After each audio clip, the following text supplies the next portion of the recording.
As we'll give everybody a few minutes to jump in here. If everybody's going to be home on this a little bit of a gloomy day, not quite that rainy Sunday that we're used to. And while I'm waiting for everybody to show up here, I have no idea how I'm going to be looking on this. Got a new phone, and for some reason, the last live stream I did, it mirrored me. And that's the only place that does it when I come in here to do a live show. So it's showing that it looks fine to me, but we'll see what happens out there. Okay, so what's happened this past weekend is I've got some books that I've been getting over the past month. I've hit an antique shop where this man who, no idea who he is, but he's getting some really good stuff. He bought a collection about 2 or 3 months ago. Ah, Matilda Gothica is out there. Hey, what's going on? All right, and Matthew Rasco's out there. What's up, brother? All right, but um, anyway, so but he bought a collection of 12,000 comics, and he's putting some out, and I found a few other things there. But I was really kind of saving my money because there was a comic book convention. Kyle White Guy's out there. What's up, Kyle? And there's also a comic book show that they have once a year in Salem. It's Salem, Virginia, right outside of Roanoke. It's a very small show, but there's always some great stuff. And holy crap, me and my buddies had to walk away. We had to walk away. There was so much good stuff in 50-cent boxes, dollar boxes. It was just just an excellent choice of books that was out there, right? So one of the first things I'm going to show you though, before I get to that stuff, is I went ahead and got this hardback. All right, and I have all the Before Watchmen miniseries, the set of miniseries. Hey, Charlton's out there, Steve. What's up, brother? Charlton 66 is out there, man. Yeah, I got your text while I was at the show, and I'll show you what we have here and stuff, right? So, yeah, Steve Ogden, go check out Charlton 66. Check out his channel. He's been showing some Sergeant Rock stuff here lately and stuff. Great stuff, man. So anyway, I got this, but the reason I got this is even though I have all of the Before Watchmen books, I even have a few signed by some people that worked on the books. This was on sale, and in the back of it, in several of the miniseries, they had these 2 to 3 page chapters of a pirate story. And of course, this would be a comic book in the Watchmen universe. In the Watchmen universe, Alan Moore sort of said if they already have superheroes in real life, what would their comic books be made of? And they decided to go with pirates. So I'm about halfway through the story. Lynn Wine did it. John Higgins also did it, who was the original colorist on the Watchmen series and stuff, and it's entertaining. It's pretty good. So I got that. This also has a Steve Rude story. Steve Rude did the art for the Dollar Bill one shot. Once these Before Watchmen books took off, they decided to throw out a few extra things to go for that cash grab. They had a Dollar Bill one shot, 2 part Moloch story, which was worthless, you know. But yeah, I figured why not? I don't want to go through each comic and read 2 to 3 pages. I just went ahead and got them all out there. All right. And I'm gonna go back on something here. One of the things I've been doing, that's why I'm not making a lot of videos, is I'm actually reading some stuff. Right, I'm making my way through all 300 issues of Cerebus. I'm real close to having all the trades. I picked up some more single issues and stuff, and I've always told people to quit around 150, possibly 200, and I'm wrong. I don't know if time has gone by. I don't know if it's where I'm reading this book, sequentially, you know, Mr. Over 25 years is when the 300 issues came out. But I'm still kind of waiting for it to get boring, as I was saying. You know what I'm saying? It was like you read it as a whole and it still holds up. It's kind of like Woody Allen films. There's still a lot of quality to them, but a lot of people like the funnier early movies and stuff. And that's kind of what Service is like. Service is, of course, the life story of one character. And in life, we play many roles on that stage. Sometimes we're the center of attention, and sometimes we're just kind of in the background. Hey, Paulo, what's up, man? Paulo is out there also. Everybody's showing up. So I'm going back, man. Grab every service you can. I'm going through there, reading these, and I'm just like, yep, yep. Steve's here, Paulo. Steve is here. That's right. My good friend is here. All right. So some of the dollar issues I got out of the antique shop I was talking about. This is what I'm trying to tell you, man. If you go out there and you dig around, you find some gems sometimes. Is this book still hot? I don't know, but it was at one time. But this is my third copy. I have one copy signed by Mark Waid. But I found another issue of Flash. And like I said, guys, for you guys showing up, this new phone for some reason has my live shows being mirrored, and I can't fix it. It doesn't do that anywhere else. When I record a video, take pictures or anything, Something about the YouTube and my phone. There's going to be married, but this is Flash number 92 with the first appearance of Impulse. Just found this in there, unbagged, upside down, facing the opposite direction of all the other books and stuff. And I just flipped it around. I was like, well, look at that. So yeah, I found a little key issue there. And this one right here, I want to do a video about dead universes, dead comic book universes. And Defiant to me is just a fantastic example of being able to go out and collect every issue of a company. There's really not many. Oh, thanks, Matthew. Yeah, I was real happy to see that. I have one signed by Mark Waid. But the Defiant universe is really, really interesting. First, you had the new universe. Okay, Jim Shooter back in the 80s, we had Marvel's 25th anniversary coming up, and Jim Shooter's plan was to reboot the whole universe. Instead, they did the new universe. Okay, a new line of comics. And then, of course, all the money got pulled out there. So the thing was sort of doomed to fail before it even started, but it lasted over 2.5 years. Yeah, Word Answer is awesome, right? So then he came out with Valiant Universe. And if you go back and you compare the new universe with the Valiant Universe, you kind of see how the blueprint for the Valiant Universe was the new universe. With Harbinger, we had DP7, and you can compare the books that way. And then, of course, there was a big corporate takeover where Jim Shooter was pushed out by the people they worked with, and a few people who were loyal with him left, and they made Defiant comic books. And Defiant was a more cohesive universe and stuff. If you read all the books, you could feel how they all tied together. And for years, I've just needed War Dancer number 3. Okay, Defiant Comics had a book called Warriors of Plasm. It was originally called Plasm. All of a sudden, Marvel came out with a book called Plasmer, and they sued them. And I feel like they knew they were going to lose, which they did in court, but it took up all the funds Defiant comic books. I think Warriors of Plasm had potential. I never read more than 1 or 2 issues.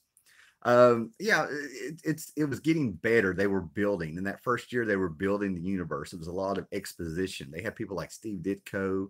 Oh man, Steve Ditko, and I'm one blank here, man. Yeah, Ditko had an excellent book called Dark Dominion. Yeah. Defiant Malibu Comics were my go-to independent company before Image. Yeah. And the real, and I don't have any of the books, but the guy that I have a really good chance here if I wanted to spend the money to get probably like 99% of the Ultraverse. The Ultraverse was a company that Malibu started with a bunch of comic book writers, Englehart, Robinson, Steve Gerber, and everything like that. And to me, it was the writer's version of Image Comics. Image was all the artists. They took off from Malibu, and the Malibu did another universe called Ultraverse, where it was the writers building a universe, and it was much better. Great stuff, right? But anyway, moving on from all that, But anyway, I think this makes it to where I might need like maybe 1 issue, and I have the entire line of comics from Defiant. Dark Dominion was phenomenal. Yes, it was, Steve. It was freaking awesome. I love that book, right? It's real. I think it was like only like 12 or 13 issues came out. It was just fantastic. I can just imagine where the Defiant universe was going to go now that we built their they had built their universe and we knew what was going on and it was time to take off, right? Okay, so I'm always getting reference material for comics. I love my Who's Who from DC Comics. I love the official handbooks of Marvel. I love the little one-shots and stuff that people did where it gave you the characters and the origins and things like that, first appearance issues and stuff. So then all of a sudden they came out with these. As you can see, you put them in a 3-ring binder, and you can arrange them however you want it. Now, a lot of this had to do with gaming, role-playing, and things like that, right? Not saying that these tied in with the role-playing, but you can just kind of organize your heroes the way you wanted to, right?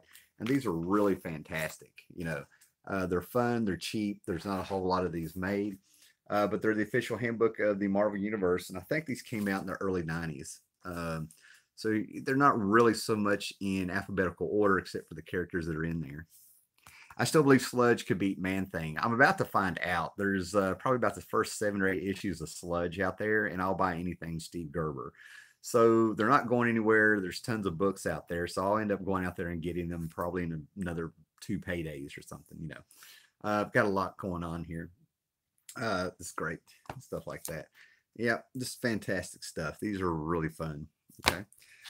Those were all a dollar. Oh yeah, one more thing, $1 a piece. Got Droids #1. I'm really starting to kind of pick and choose about my Star Wars stuff that Dark Horse put out. This is an embossed cover, #1 of a 6-issue series of our C3PO and R2D2 adventure. So I saw this. I love the black cover. I love how they've raised the characters. It's embossed. It's 3D like, if you will. So just an awesome cover. So I'll read this and see if it's worth tracking down. Sludge was another great title. Yeah, anything Gerber got a hold of. I don't think I've ever read a bad Steve Gerber story, and I know there's one or two out there. So I'm really lucked up. Okay. A little sidetrack here. Like I said, one of the reasons I've been making a lot of videos is I'm actually reading my stuff. I'm getting through Cerebus, but I finally got the missing 2 volumes of out of 6 for the Lock and Key. Lock and Key has finally been picked up to be another television show, and I highly recommend going out and reading these soft cover, however you can get a hold of them, man. 6 volumes, a fantastic story. Its own little universe, a bunch of little kids, high schoolers and stuff, dealing with magic and murder and mayhem, everything like that. Okay, Mr. Hellstrom, man, a lot of love for Sludge out there. Yeah. Reading your comics, what kind of nonsense is that? Exactly. I'm a nerd. I don't know. I'm actually reading things.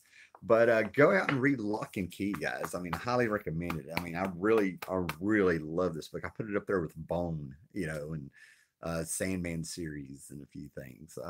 You'll absolutely love the characters, and when they're in danger, it does that thing where you have tension. It's amazing, Okay, so just a few things I've picked up for 50 cents to $1.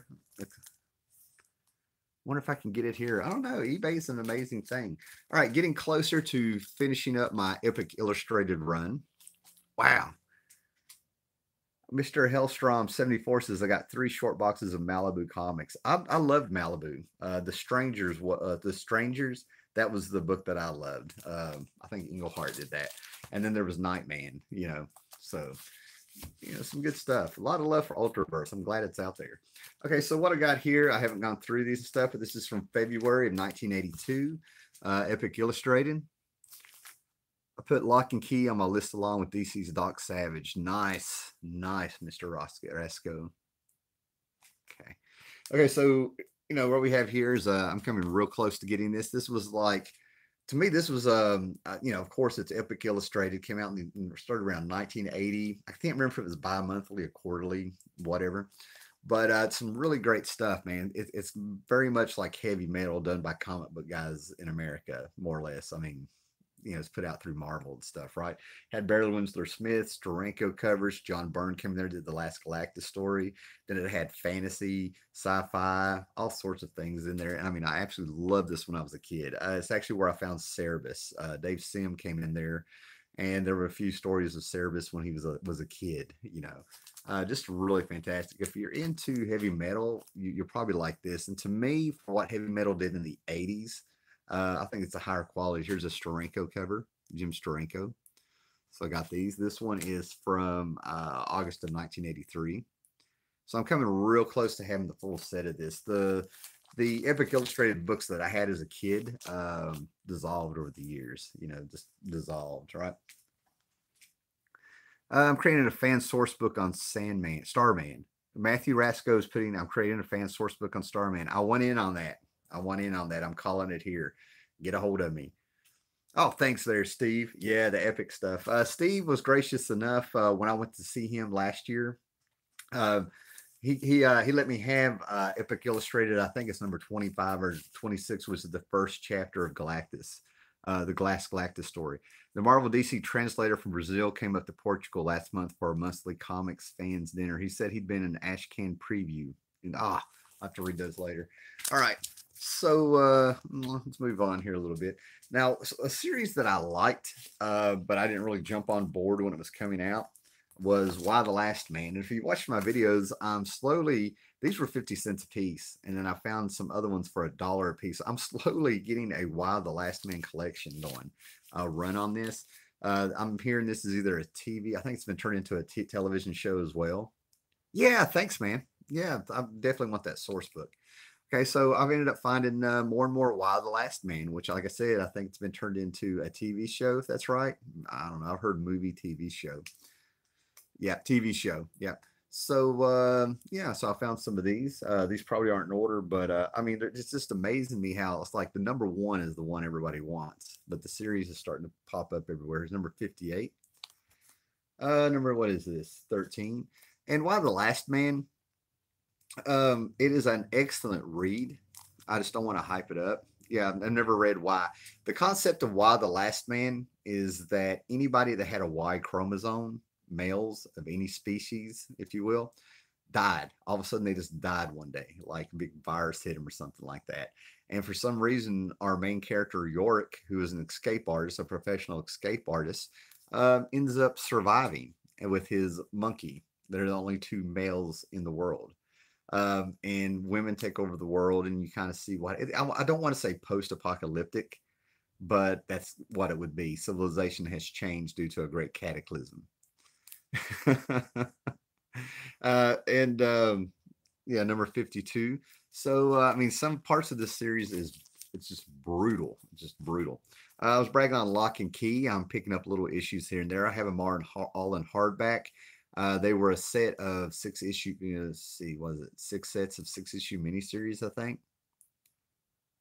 Yeah, my interest peaked. Yeah, pick up trades for Why the Last Man are very cheap. Definitely worth checking out. But I think there was what was this 6 miniseries of Lock and Key, a few one shots, a few other things and stuff. But the main miniseries were six and six. Okay, 6 issues, 6 miniseries. I've got them scattered. I've got about 4 issues from each series and stuff. So I'm always picking up a Lock and Key when I see it. And I mean, check that out. I mean, some of the artist on this, sometimes he just blows you away with these covers. I mean, it's just art. This actually ties into the story. Now, I don't know if you guys know who Dave Stevens is, but in the early 80s and things like that, he was a huge Betty Page fan before it was cool to be a Betty Page fan. And he's also a fan of like serials from the 30s, like Flash Gordon and things like that. And he came up with Rocket Man, not Rocket Man, the Rocketeer. So I found some early Dave Stevens Rocketeer. Of course, Disney did a movie of this like in 1990. But the thing about it is that our main girl in here, that the Rocketeer's love interest and stuff, was Betty Page. It looked like Betty Page, and Dave Stevens ended up meeting Betty Page. So here's some early Dave Stevens.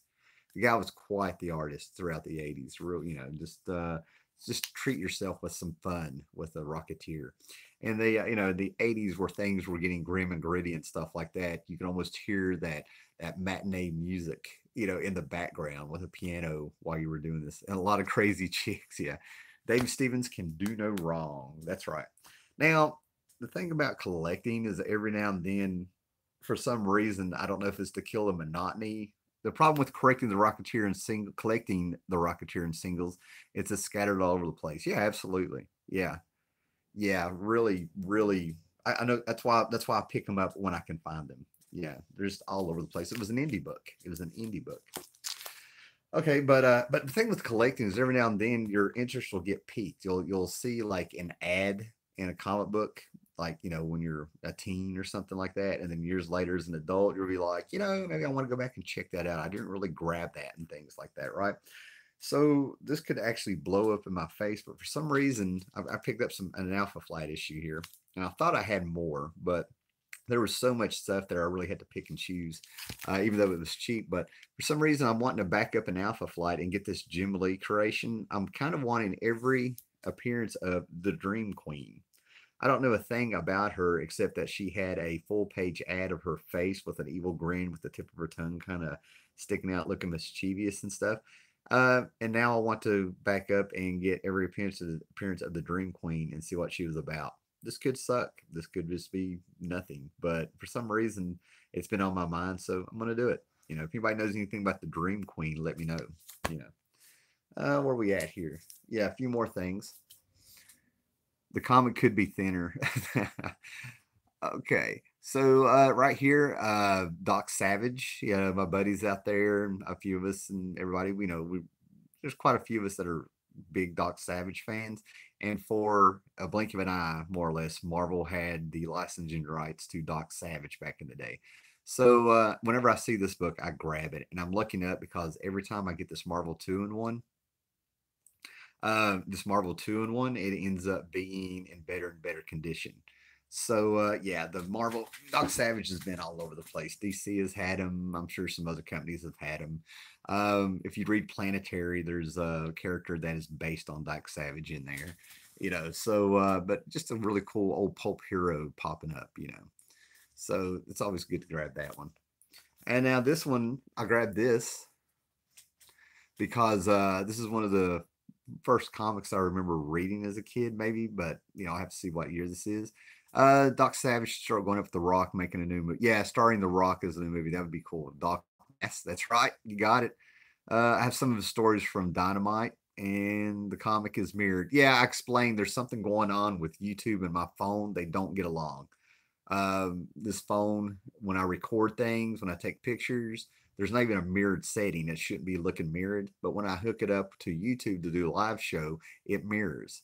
My only other option is to flip the phone around and give that a try, but I wouldn't be able to see if I was on screen, and I wouldn't be able to read comments. So I'll fix it sometime. I'll come up with something else. But anyway, this was a comic I read as a kid. I still have the original. It's all beat up. It's got a reprint of Steve Ditko with the Creeper. It's got some Don Newton, Captain Marvel tales in it, where I think they fight Satan, Sinestro versus Superman and Batman. I mean, as a kid, I didn't stand a chance, and I found this as a huge upgrade because, like I said, mine has dissolved. Grabbed this one. Went back and forth because there's some other things I wanted to get. This was a buck, but this is Superboy number 51 with what a lot of people don't realize is a Frank Miller cover. Mr. Ronin himself, Mr. Dark Knight Returns. Love those dollar DC comics. Yeah, I love those old boxes and stuff. And if you really take your time and dig through some of them, and don't get zoned in on just trying to find certain things, you can find some gems. But I've actually looked for this cover. I also have a 4-issue miniseries that came out around the same time as this called Superman: The College Years. And that story was about how Superboy decided to start calling himself Superman when the stuff was important. And Frank Miller did all of those covers. So I figure if Frank Miller ever gets to do the Superman story that he's claimed he's had in his head, these would be really cool to kind of be a completist with anything Frank Miller did with Superman. Okay. Years ago, where I did a video called Where Little Howler Mouse Bought His Comics from 1979 to 1999 or whatever. And this is one of the books I lost in the marsh. If you go back and watch the video, I actually show you where the marsh is, where we were freezing, and I had a bag of comic books I just bought, and only Crisis on Infinite Earths number 4 survived. But I finally redeemed it. I got Avengers number 269. Yeah. Kong versus Immortus, if you will, there. Yeah, I finally have it. I can go back and read it, see what the big deal is and all that stuff, and got the first part of the story, I think, 268. I love my Kong stories. Kong, however you want to say it. And then just completing a little mini series here of Legion Worlds. It was a 6-issue mini series where we kind of explore origins of several characters of the Legion of Superheroes, but we also see the world they're from. And what's really interesting about Lightning Lad and Lightning Lass and Lightning Lord, if you get into these books, they're all brothers and sisters, but Lightning Lass and Lightning Lad are twins. And on this planet, everybody is born with a twin, except for Lightning Lord. So he grew up in a world where everybody had a bond with somebody from the womb on, and he didn't. Yeah. Just a really cool concept where if you say that, it sounds a little like, not a big deal, but that would really screw you up in real life if the world was like that. You would totally really be alone. Okay, my buddy Tim Anderson gave me a heads up that he saw these books and I had to go get them. But if you know anything about a little bit of comic book history, oh yeah. But this is Cerebus 55 and 56 with Wolveroach. This is where Marvel really took a little interest in Cerebus, if you will. I think they actually tried to take Sim to court because Wolveroach really looked a little bit too much like Wolverine. Tats here. What's up, brother? Hey, Tat. Yeah, the video is mirrored. I explained 2 or 3 times what's going on with it. I'll get it fixed later, man. Glad to see you, Tat. But reaction of this is that we got a character named Sim in Marvel Comics that had to do with magic from the New Mutants. But yeah, Wolveroach has a very cool little legal history there in the backgrounds. So I was really happy to find these. Okay. So, like I said, there's 2 series I'm really trying to like really complete and get all 300 issues. Hellblazer, which I've sort of Hellblazer from the Vertigo series, that I've kind of taken a break from a little bit. You know, if I see an issue here or there, I'll grab it. But the other one I'm going for is trying to at least get every issue from 25 to 300 of Cerebus, and I'm really kicking ass on that one. Right. So I found a whole other run of this book to add to what I have. So you can see just the covers are amazing, and I had, you know, you can get these in trade in the phone books, but you're really missing out on the covers because they actually do kind of play into the story a little bit. You know, you don't have to have them, but as you can see, these just run through some of the story arcs, some mothers and daughters, Rick's stories. Rick is the guy that married Jaka, Cerebus's love, you know, the thread that puts us all the way through there and stuff, right? Just really good stuff. And you have Going Home. This is the story where Cerebus does end up with Jaka, but he finds out that his parents are dying. And this is the story of them trying to get home so Cerebus can see his parents before they die, right? And something terrible happens, you know, is what I understand. So, yeah, getting more and more of these. You know, and Going Home, the covers, these are actual photos taken by Gerhard, the guy who like more or less inked and did the backgrounds and everything like that. They started adding photos that he was taking for the covers of sunsets and just all sorts of things. This gets into latter days, where that's where people say that Sim lost his mind. I can't wait to read that. And then here we are as Cerebus as an old man in latter days, the last days and then latter days. And like I said, the covers play into it. When you put all these covers together, you actually kind of get a little story of a very wrinkled and old Cerebus moving around this room trying to get back in bed, I think. So, yeah, just, you know, like I said, the life story of a character with the last issue he dies. I think that's kind of it. I've got, you know, it was a fun little haul. I'm doing the thing now where I'm finishing up runs. I'm getting little odds and ends that interest me, like, you know, Superboy covers by Frank Miller. A bunch of my buddies have jumped on here. It was good. And we had a fantastic day. There was 4 of us that went to Salem, and then we met 4 other people who were friends of friends there. We ended up getting burgers at a sports bar, and then we ended up hitting a brewery where a 4-ounce beer gave me a buzz like you wouldn't believe. Cool, man. Well, guys, we're here at 28 minutes. I'm actually have company, so let's do a little Q&A. Thanks for everybody that's popped up. But are there any questions you guys want to ask? Anything you want me to show? Any of the videos you want me to do? Okay, yeah, Tad on a 15-minute break eating a hot dog. That is awesome. That is awesome. Yeah, we made a big breakfast this morning here. So it was awesome, man. Well, this is awesome for a Sunday, man. A lot of people out there hanging out. Looks like we might have some rain today. Yeah, you missed the haul, and yeah, that's funny. But like I said, guys, I'll try to figure out what's going on with the phone and or YouTube so these videos aren't mirrored. I may just have to shoot straight videos, but if it doesn't bother you, it doesn't me. I just hate that people to jump on this in the future and jump off because of a mirrored video. I'm not going to lose sleep over it, but I'll figure something out. Was Cerebus in Spawn? Yes, he was. Cerebus was in Spawn number 10. And it's more of a symbolic story about creators' rights, you know. Yeah, no problem, Matt. Yeah, I just got a few things. Actually, I have the Spawn number 10 right here. It's funny you say that. But this is just a fantastic issue. I mean, it doesn't really play into Spawn continuity. It's more about a story about creators' rights versus a big company versus keeping your character. Yeah, I do reviews. Yeah, right here it is, Tat. Yeah, good stuff. It was really good stuff. It's a really good issue. Okay. Hi, Tim. Pulled in while driving to say hello. It's raining in Scotland. Hope you are doing well. Yeah, man. Yeah, it's thanks Studio Fitness, Lou. And I saw someone say they had that issue of Cerebus. I think this is one of those books, if you're seriously a collector and you want to get an idea of the difference between working for a company and keeping the rights to your character. This is one of the books. I mean, it's really, it'll really punch you in the gut. I mean, it doesn't pull any punches.